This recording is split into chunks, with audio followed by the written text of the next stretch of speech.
Welcome to the Board Roles and Responsibilities webinar series. This is the Board Policies, Integrity and Action webinar presented by the Center for Nonprofit Excellence, United Way of Central New Mexico. Special thanks to Daniels Fund for sponsoring this webinar. There are two presenters today, Ann Noakes and Tzipora Nefesh. Ann Noakes is a community volunteer and has been serving on boards for 30 or more years. I am the program coordinator with the Center for Nonprofit Excellence, United Way of Central New Mexico.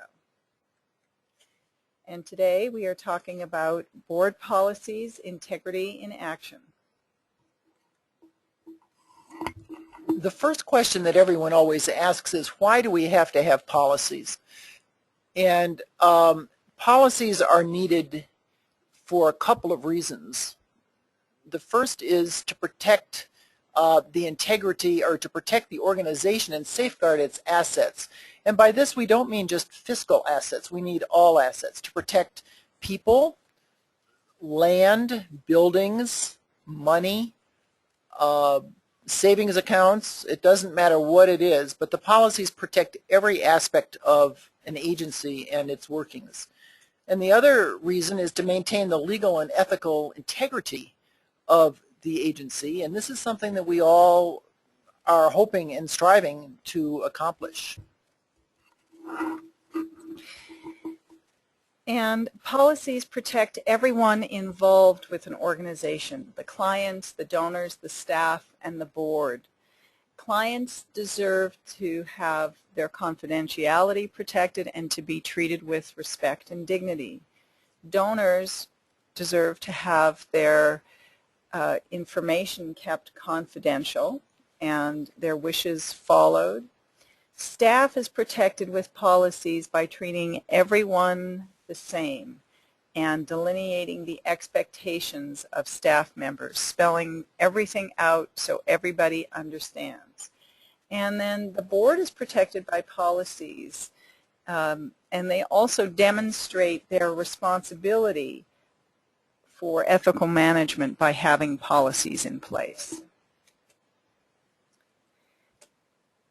And I just want to mention that the courts and the New Mexico Attorney General expect board members, well, it's not only an expectation, they see board members as being legally responsible for an organization.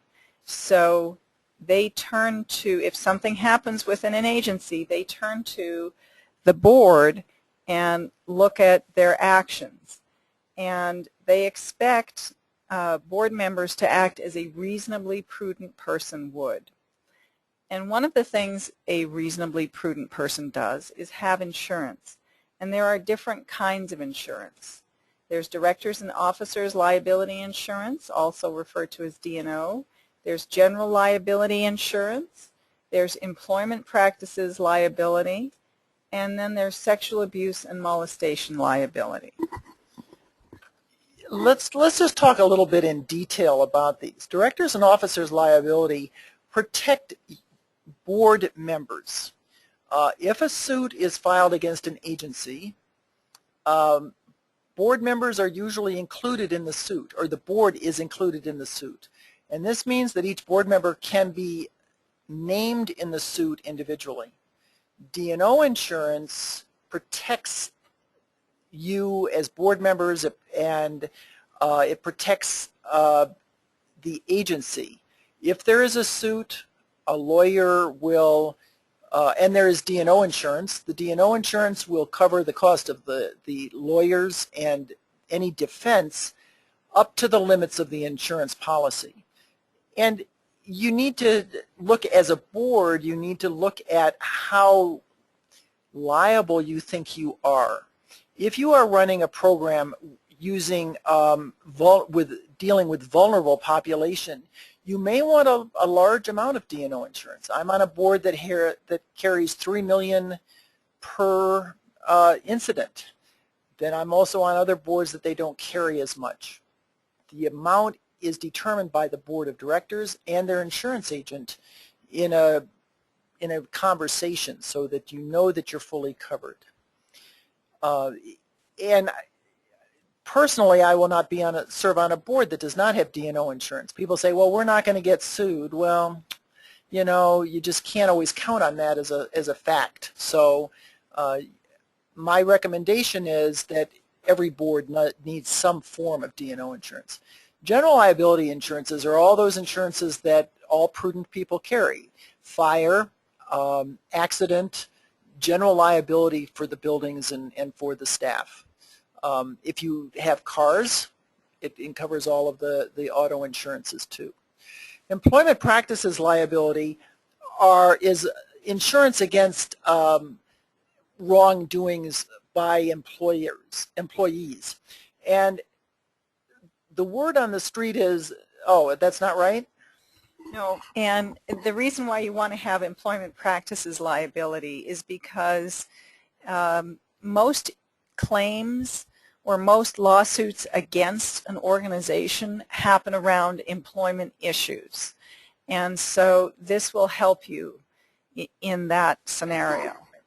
I've heard the number support as high as 90% of lawsuits against an agency are employment issues. And so this is really a very important type of insurance to carry. The last one, sexual abuse and molestation liability, is again, if you are dealing with a vulnerable population, this is a kind of insurance that as an agency you need to look into. Not every insurance agent sells this kind of insurance, but they can tell you who in your community does sell it.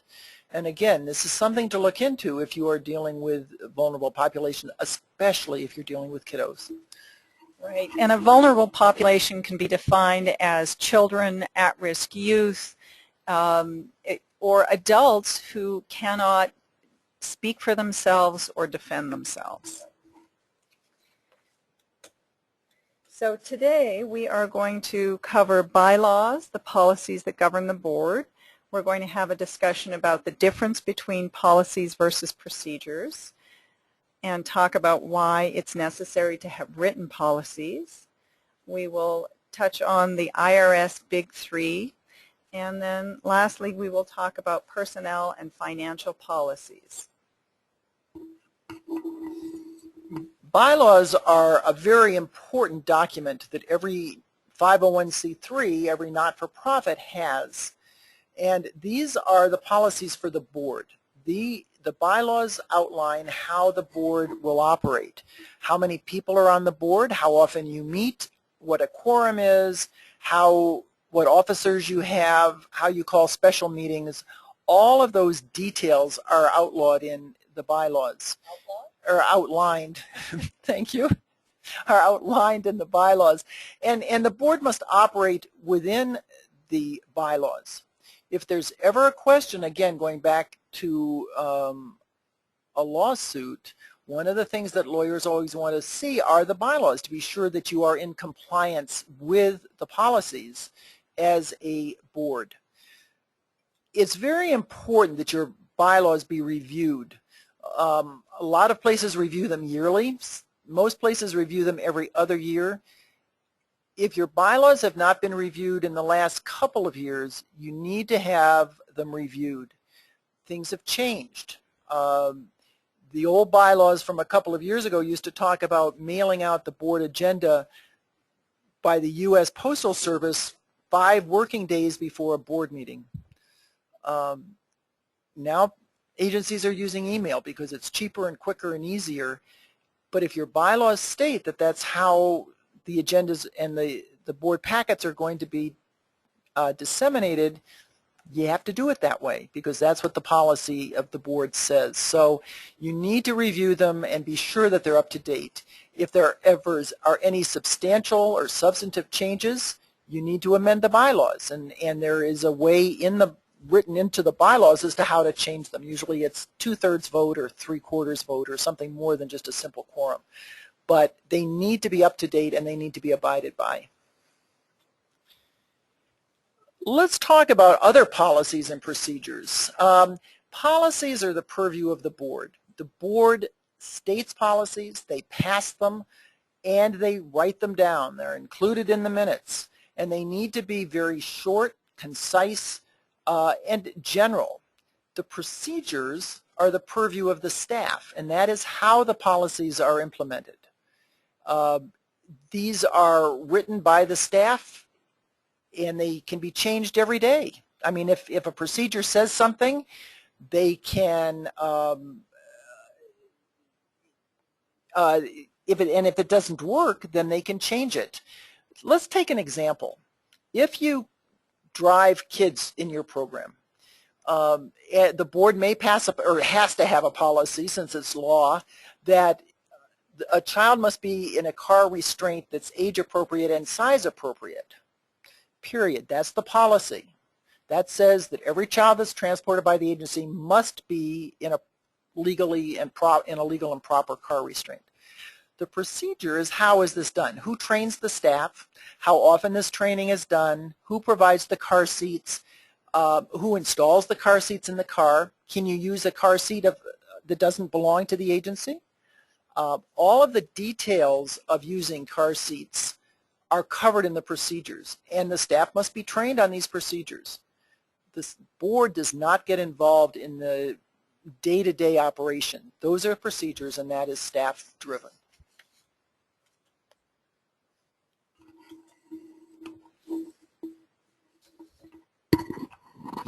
Okay, so the policies, like we said, are the purview of the board, so that's governance, and then the staff implements those, and that's procedure, and then the liaison or the linchpin between them is the executive director.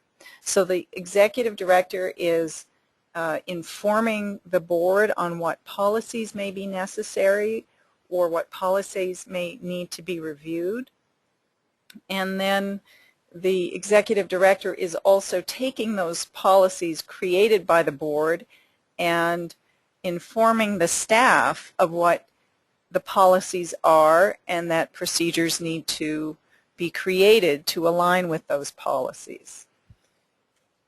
You know, Sephora, something that we haven't talked about, and I don't remember that it being on a slide, but a lot of agencies have a policy and procedure book. And this book is located in someone's office so that everyone has access to it. And it lists all the policies, and beside the policy or behind the policy on another sheet or whatever are the procedures. And it's very important that the policies be dated as to when they were approved by the board, and the procedures need to be dated as to when they were written and approved by the staff.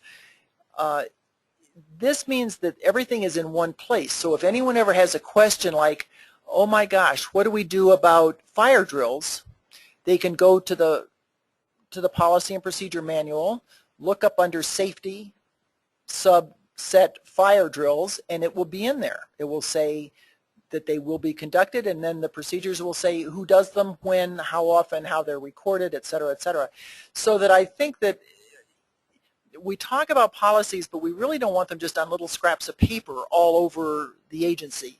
They need to be confined in a book or somewhere so that everyone knows where they are. Right, and that leads us into our next slide, which is why have written policies. I've heard some people say, well, we all know, we all understand what needs to be done, and that may be. However, in the eyes of the court, a policy doesn't exist unless it is written and recorded in the minutes of the board meeting when it was adopted. So it's a formal procedure, and a policy needs to be adopted by the board by a vote.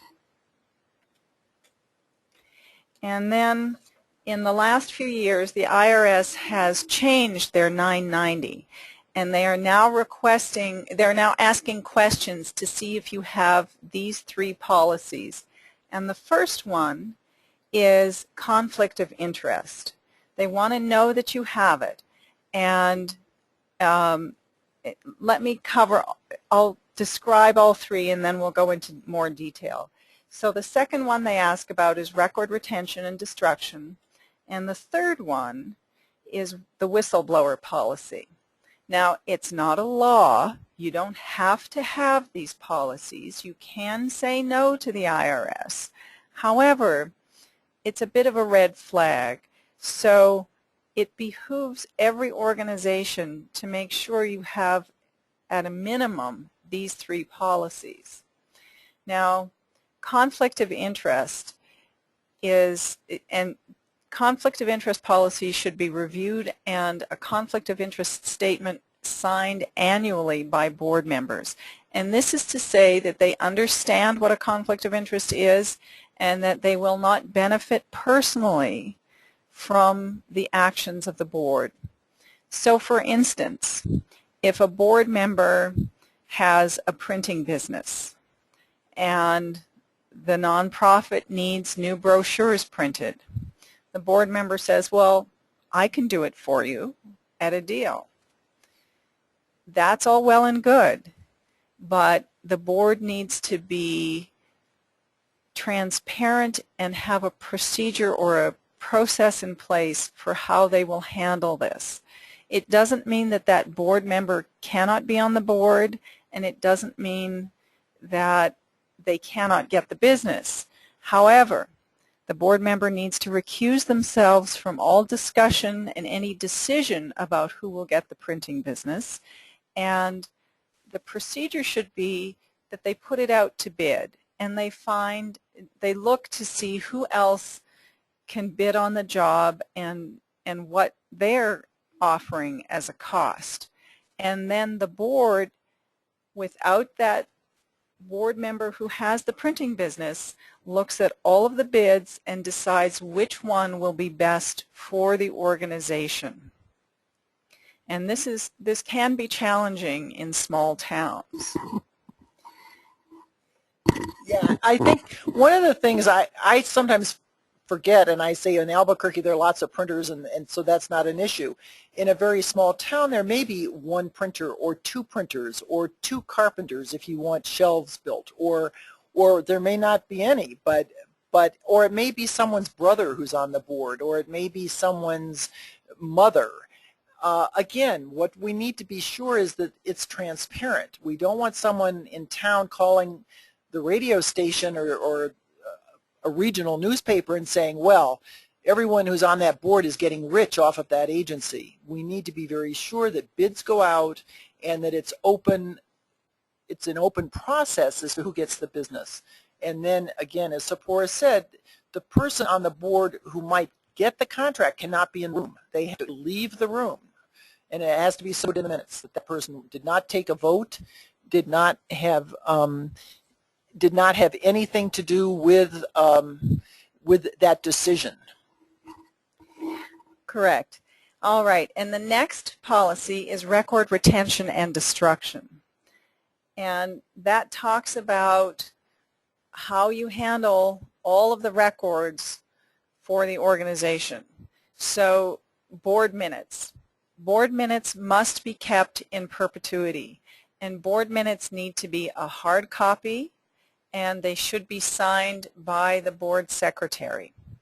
Your board minutes should be easily accessible and made available to anybody upon request within a reasonable time frame. Beyond board minutes, there are personnel files, there are financial files, there are donor files, and on and on and on. And you need to have some policy in place for what you will keep, how long you will keep it, and when you will destroy it. You don't need to keep every scrap of paper in the organization forever.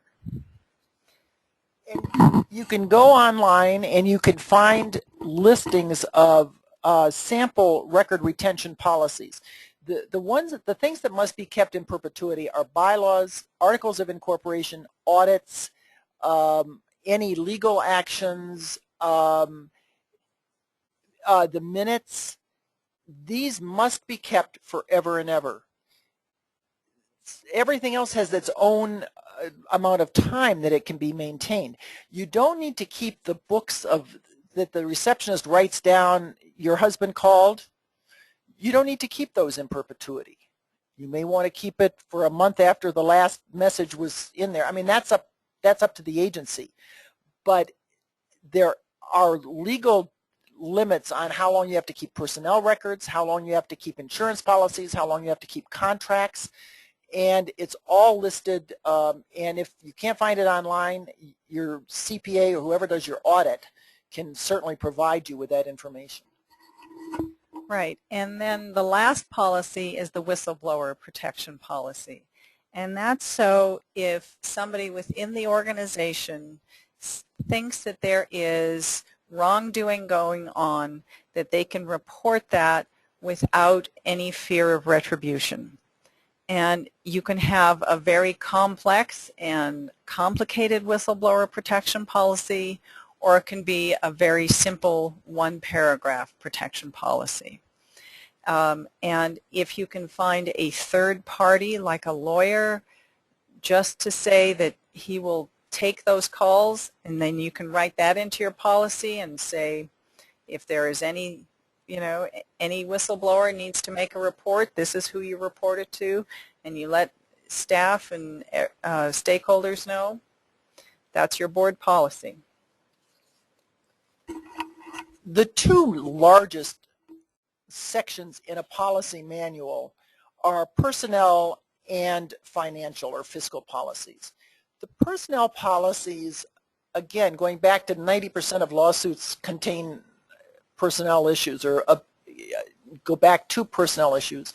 The personnel policies must be sure that everyone is treated the same. And so there are personnel policies for everything. There's a grievance policy, there's anti-harassment, whistleblower, non-discrimination, terms of employment, background checks. It's what vacation days do you have? How are sick days handled? How is bereavement handled? If you're called for jury duty, how is that handled? And it's all listed, and every employee has to sign off on that they've read these and have a copy of them. So again, it's just to be sure that everyone is treated fairly, and these must be very, very specific. A recommendation is that after a board devises and writes their personnel policies, have a personnel attorney review them and be sure that they're legal. These policies need to be reviewed because laws change, and so you need to be sure that they're up to date and that they they respond to the current laws. The other thing every agency needs very sound financial policies, and these policies can cover every single aspect of the financial dealings of the agency. If someone walks in the front door with cash, it talks about how you handle the cash. If someone walks in with a check, how you handle the check. It talks about separation of duties, who opens the mail, who does the deposit, every little detail of the separation of duties must be written down. It talks about the audit. It talks about credit card usage, employee reimbursement, purchasing. How do you go about submitting or putting out RFPs if you want the printing done? All of those are covered in financial policies. The signers of the bank statements. All of this, again, this just means that when an auditor or someone who wants to look at the financial policies walk in, they can see this is how it's done, or this is what the board has said, and then they look at the procedures to see how it is being done. And those are two of the biggest sections in everyone's personnel or policy notebook. There's some other policies. There's lots of other policies. Oh, you could just list ever and ever and ever. But another very important one is confidentiality. In most agencies, you cannot discuss clients outside of the boardroom or outside of the staff room. If some of you may be under HIPAA, and there are all sorts of policies covering HIPAA, and that has to do with confidentiality and not discussing medical information outside of the boardroom or outside of the therapy room. But confidentiality is a very important policy that every board needs to have. Media relations is another one. If there's an issue, who talks to the press? Does everyone on the board get a chance to talk to the press, or is there one person designated? My recommendation is that there be one person designated, because if you have 12 people talking to the press, you may get 12 different spins on a story or on something that happened. So there needs to be one person designated to be the respondent to the press.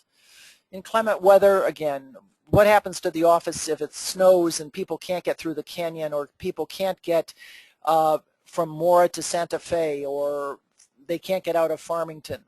What is the policy of the agency? Gift acceptance is a very important policy. If you accept gifts, you need a policy so that you say what you will accept. And you say, well, we accept everything. Well, you want to really think that through. If you are given land, and that land had a gas station on it 20 years ago, and you didn't know that, and all of a sudden the Environmental Protection Agency comes knocking at your door and they say, did you know that that land was contaminated by gasoline? You, as the agency that now owns that piece of land, is responsible for cleaning up that land. And that is thousands and thousands of dollars. So you want a policy that says we'll accept things within that help our agency with our mission, or that can be sold. What do you do if someone gives you stock? Do you suddenly become stockbrokers, or do you have an account at a brokerage house where you can transfer that or store it, or whatever you decide to do? But this is a very important policy for agencies. And then if you transport clients, there are lots of policies about transportation, because that is a very litigious area of service provision. So you just need to be very sure that everything you do is covered by policies, and there's just lots and lots of minutiae that do need to be covered by policies. And you can find all kinds of policy samples on the website. So we've listed some resources here. There's the bylaws checklist, there's sample conflict of interest and sample whistleblower, sample record and record retention and destruction. And the IRS has lots of information on their website. And believe it or not, if you call them and ask them a question, they are helpful.